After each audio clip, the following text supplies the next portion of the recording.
This focus group is looking at the use of instructional videos in the school. Now, the key thing here is that the work we're doing this year is very much a trial. There's very few schools that are doing this or doing this well. There's very little research around this work. But we've got some pretty strong hunches that it's something that is very effective, and indeed there are elements of research that suggest that. And we're really a forerunner in the good work that could be done with instructional videos, and that's why we're exploring it and trialling it. We're really not quite sure how the most effective way to use instructional videos is, and that's why we've asked people to trial a few different options and ways of using instructional videos.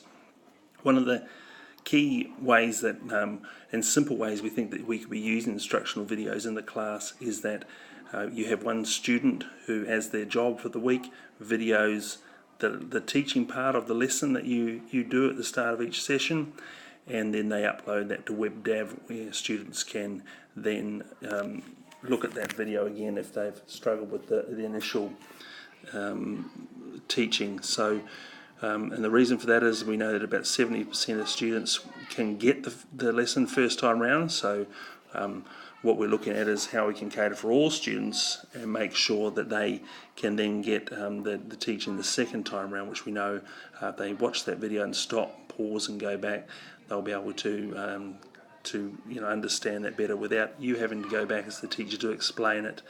And as such, you can then settle the students and give them the feedback and make sure that they're all on task whilst these students are re-watching the video.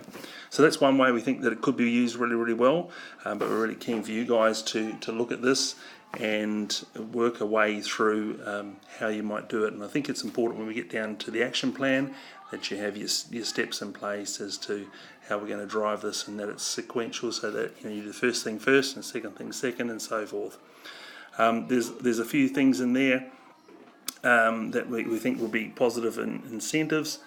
You have engaged students. We may be able to provide some more release time to support this, and we're continuing to explore this across the school. But how we drive this forward now is your work, and I thank you for that.